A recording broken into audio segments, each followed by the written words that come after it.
कहानी की शुरुआत ब्लैक रॉक नाम की एक साइंस लैब से होती है, जहां कंपनी अपने नए रोबोटिक सूट की प्रेजेंटेशन दे रही थी। ये सूट एक आम आदमी को बहुत ज्यादा ताकतवर बना सकता था, यहाँ तक कि ये बॉम्ब धमाके भी झेल सकता था। ये प्रेजेंटेशन देने की जिम्मेदारी कंपनी की चीफ इंजीनियर एमी की थी और उसकी इसी प्रेजेंटेशन ने क्लाइंट को बहुत ज्यादा प्रभावित भी किया। पर क्लाइंट को ये डर था कि कहीं इस सूट को पहनने वाले ने अगर उन्हें धोखा दे दिया तो उन्हें बहुत ज्यादा नुकसान हो सकता है। पर एमी ने उन्हें विश्वास दिलाया कि वो लोग अपने वीआर सिस्टम की मदद से दुनिया के सबसे बेहतरीन फाइटर्स को काम पर रखेंगे। ये सुनकर उस क्लाइंट की सारी चिंता दूर हो गई और उसने डील को पक्का करने के लिए हेड साइंटिस्ट डॉक्टर ओवन को बधाई दी। क्लाइंट के जाने के बाद डॉक्टर ओवन ने एमी को अकेले में बताया कि उन्होंने सच में एक दो धारी तलवार बनाई है। अगर ये किसी गलत आदमी के हाथ लग गई तो वो दुनिया को तबाह कर सकता है। पर एमी ने डॉक्टर ओवन को इतनी चिंता ना करने को कहा। उधर एक सिक्योरिटी टीम अपने हथियार तैयार करने में लगी थी और आज इस टीम का काम था अपने बॉस एंथनी को बचाना।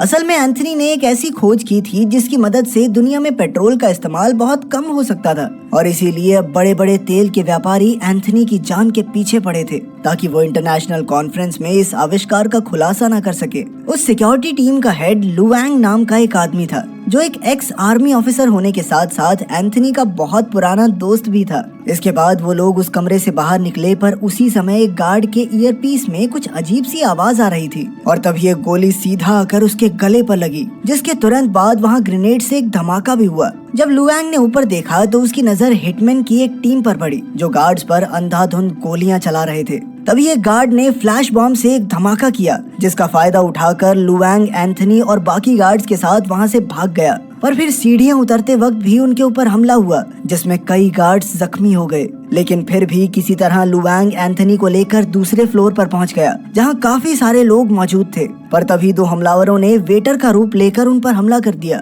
जिसके बाद लुवांग ने अपनी जबरदस्त फाइटिंग स्किल्स का इस्तेमाल करके उन्हें पीटना शुरू कर दिया। साथ ही उसने जल्दी से एंथनी को वहां से भागने को कहा, लेकिन बदकिस्मती से एंथनी एक ऐसे कमरे में पहुंच गया जहां पहले से ही कुछ लोग चाकू लेकर उसका इंतजार कर रहे थे। पर ऐन वक्त पर लुवांग भी वहां पहुंच गया और अपनी काबिलियत से उसने सभी दुश्मनों का काम तमाम कर दिया। इसके बाद भी जब वो एंथनी को लेकर वहां से निकला तो दो और हमलावरों ने उन पर गोलियां चला दी। लुवांग ने अपने दिमाग का इस्तेमाल करते हुए उन्हें भी जैसे तैसे हरा दिया। इसके बाद आगे जाकर उसने शीशा तोड़कर एंथनी को एक ब्रिज से धक्का दे दिया, लेकिन इसी बीच एंथनी की एक टांग टूट गई, इसलिए लुवांग को उसे घसीट कर वो ब्रिज पार करवाना पड़ा। उन्हें लग रहा था कि वो बच गए, लेकिन तभी कुछ हिटमैन वहाँ भी पहुंचकर उन पर गोलियां चलाने लगे, जिसमें से एक गोली सीधा लुवांग की टांग पर लगी। लेकिन जख्मी हालत में भी उसने कई सारे हिटमैन्स को खत्म कर दिया। फिर अचानक से एंथनी का पैर फिसल गया और वो नीचे गिरने ही वाला था, पर ऐन वक्त पर लुवांग ने उसका हाथ पकड़ लिया। उधर वो हिटमैन्स अभी भी उन पर गोलियां चला रहे थे, पर गोलियों की परवाह ना करते हुए लुवांग ने अपने दोस्त को पकड़े रखा। पर तभी एक हेलीकॉप्टर ने वहां आकर सभी हिटमैन्स को मारना शुरू कर दिया और इसी का फायदा उठाकर लुवांग ने भी एंथनी को ऊपर खींच लिया। अपने जख्मों के चलते अगले कुछ हफ्तों तक लुवांग अपने घर पर ही अपनी बेटी फैंग और बीवी के साथ समय बिता रहा था और उसे अपने परिवार के साथ अच्छा भी लग रहा था कि तभी एक दिन उसकी बीवी ने कहा कि लुवांग को अब रिटायरमेंट ले लेनी चाहिए। पर लुवांग अभी इसके लिए तैयार नहीं था। उसी वक्त अचानक घर की घंटी बजी और जैसे ही उसकी बीवी दरवाजा खोलने लगी तो उसका सामना उसी हिटमैन की टीम से हुआ जिसने एंथनी पर हमला किया था। थोड़ी देर बाद लुवांग की बीवी अपने हाथ में एक बॉम्ब लेकर आई जो उसके गले में बंधा हुआ था। लुवांग अपनी बीवी को बचाना तो चाहता था, पर उसके पास समय बहुत ही कम था, इसलिए उसकी बीवी ने खुद को बाथरूम में बंद कर लिया। पर अपनी माँ को ऐसी हालत में देखकर फैंग तुरंत ही बाथरूम की ओर भागी। लुवांग भी आगे बढ़ने की कोशिश कर रहा था, पर तभी उस बॉम्ब के धमाके ने उसकी बीवी की जान ले ली। एक साल बाद अब लुवांग एक इलेक्ट्रिशियन के तौर पर काम करता था और अब वो अपनी बेटी के साथ एक छोटे से घर में रहता। वहीं फैंग को भी उस बम धमाके में काफी चोट आई थी और अब वो छड़ी का सहारा लेकर चलती थी। एक रात खाना खाते वक्त लुवांग को फैंग के डॉक्टर का फोन आया, जिसने उसे बताया कि असल में फैंग के दिमाग में एक क्लॉट था जिसे हटाने के लिए उन्हें जल्द से जल्द एक ऑपरेशन करना होगा और अगर ऐसा नहीं किया गया तो फैंग की मौत भी हो सकती है। इसके बाद हम एमी को देखते हैं जो एक क्लब में पार्टी कर रही थी और उसी क्लब में लुवांग भी अपना काम कर रहा था। काफी ज्यादा शराब पीने के बाद एमी बाथरूम की तरफ गई जहां एक आदमी की नजर उसके ऊपर पड़ी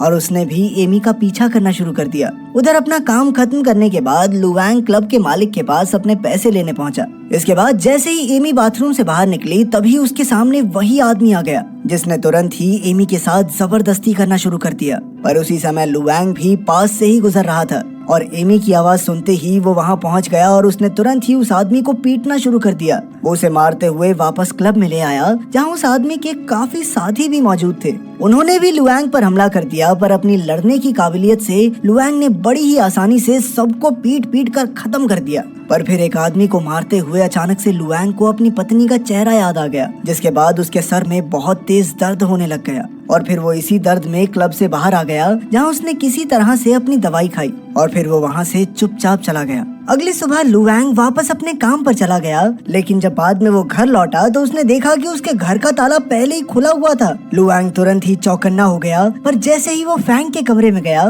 तो उसने देखा कि एमी फैंग को एक कहानी सुना रही थी, जिसके बाद लुआंग ने एमी को थैंक्स भी कहा क्योंकि पिछले कई दिनों से फैंग बहुत ज्यादा उदास थी और एमी से मिलने के बाद से वो काफी खुश हो गई थी। मगर एमी को ये समझ नहीं आ रहा था कि आखिर लुआंग जैसा इतना काबिल आदमी ऐसी बेकार सी जिंदगी क्यों जी रहा है। लुआंग का कहना था कि मुझे इस सब के अलावा और कुछ नहीं आता, पर एमी चाहती थी कि वो उसकी कंपनी के लिए सिक्योरिटी हेड का काम करे, जिसके लिए लुआंग ने साफ इनकार कर दिया। पर फिर भी एमी ने उसे एक बार फिर से सोचने को कहा और साथ ही उसने अपना कार्ड भी वहाँ छोड़ दिया ताकि अगर लुआंग का मन बदले तो वो उसे कॉल कर सके। जैसे ही एमी वहाँ से निकलने वाली थी तो उन्हें फैंग के कमरे से एक आवाज आई और जब वो दोनों वहाँ पहुँचे तो उन्होंने देखा कि फैंग जमीन पर पड़ी हुई थी। लुआंग बहुत ज्यादा डरा हुआ था, पर फिर एमी ने तुरंत ही फैंग को एक इंजेक्शन लगाया, जिसके बाद वो वापस से होश में आ गई। अगले दिन लुआंग को फैंग के डॉक्टर का फोन आया, जिसने उसे बताया कि किसी अनजान आदमी ने फैंग के इलाज के पैसे भर दिए हैं। और जब वो घर वापस पहुंचा तो उसने देखा कि फैंग आराम से सो रही थी। इसके बाद वो तैयार होकर एमी से मिलने ब्लैक रॉक की लैब में पहुंच गया। सबसे पहले लुआंग ने इलाज के पैसे भरने के लिए एमी का धन्यवाद किया, पर एमी ने सीधा उसे रोबोटिक सूट के बारे में बताया और वो चाहती थी कि लुआंग इस सूट का पायलट बने। पर फिर लुआंग ने एमी को बताया कि मुझे PTSD है, जिसका मतलब ये था कि कभी कभी लड़ाई करते वक्त उसे अपनी पत्नी की मौत याद आ जाती है, जिसके बाद वो कुछ भी करने लायक नहीं रहता। पर एमी ने बताया कि मैं तुम्हारे बारे में सब जानती हूँ, चिंता मत करो।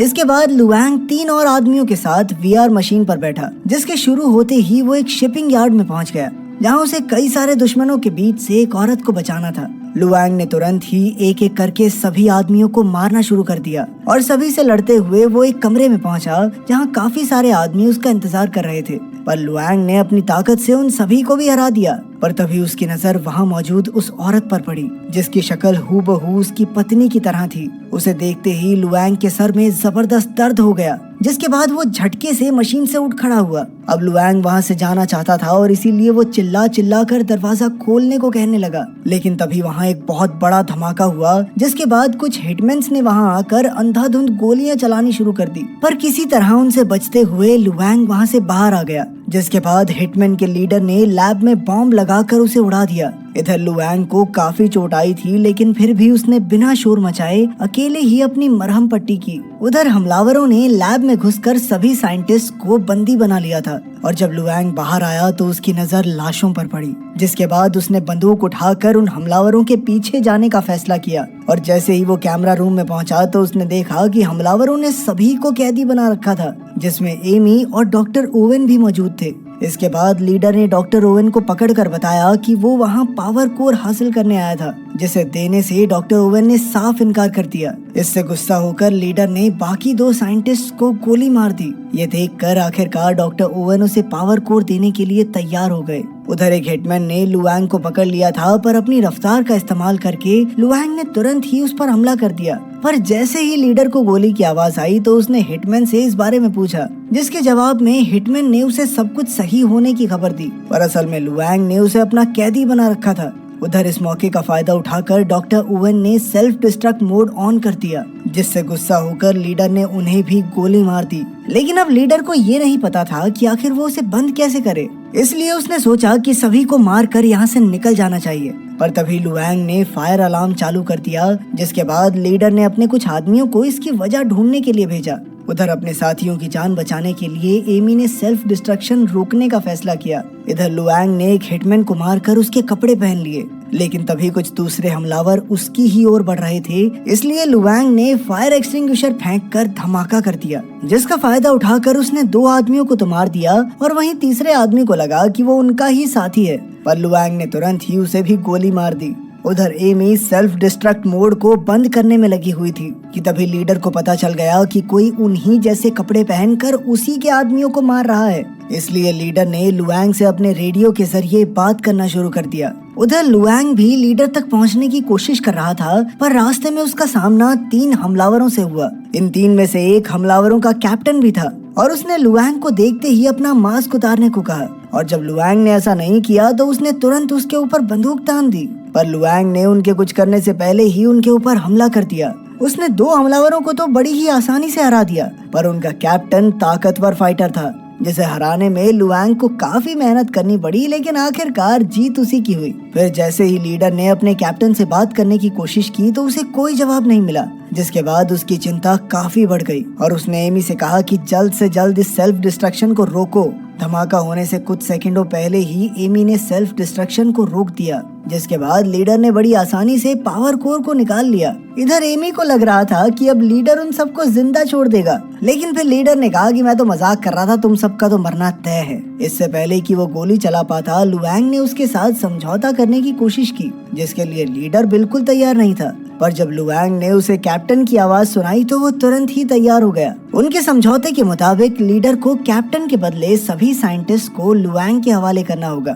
अंदर जाने से पहले लुआंग ने अपने कपड़ों में एक बॉम्ब छुपा लिया, जिसके बाद वो कैप्टन को लेकर सीधा लीडर के पास पहुंच गया। पर ये तो लुआंग को बाहर लाने के लिए लीडर की एक चाल थी और उसने तुरंत ही कैप्टन के सर में गोली मार दी। पर लुआंग ने जैसे ही ये देखा तो उसने लीडर से उसकी बंदूक छीनकर उसे अपना कैदी बना लिया, जिसका फायदा उठाकर एमी और बाकी साइंटिस्ट वहां से बाहर चले गए। लेकिन फिर बाकी हमलावरों ने लुआंग पर हमला कर दिया, जिससे बचने के लिए उसने अपने कपड़ों में छुपाए हुए बॉम्ब का इस्तेमाल किया। उस बम धमाके का फायदा उठाकर लुआंग वहां से बाहर निकल गया, पर बाहर आते ही उसे एमी के चिल्लाने की आवाज सुनाई दी, जिसका पीछा करते करते वो एक कूड़ेदान में कूद गया।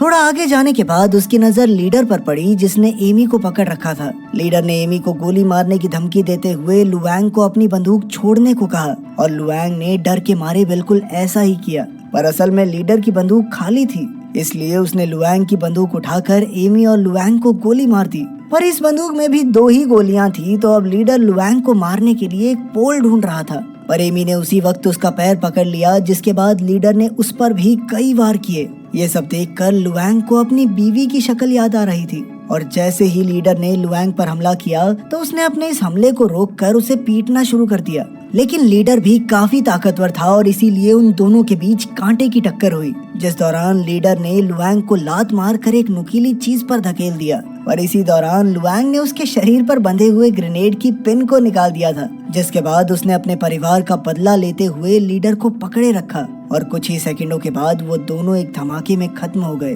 तभी लुआंग की आंख उसी लैब में खुली और असल में ये सब उस VR टेस्ट का हिस्सा था। लुआंग ने बहुत ही बढ़िया तरीके से अपने इस मिशन को पार कर लिया था और उधर फैंग का ऑपरेशन भी पूरी तरह कामयाब हो गया। अगर वीडियो पसंद आई तो लाइक कर देना, चैनल को सब्सक्राइब कर देना। मिलते हैं अगली वीडियो में।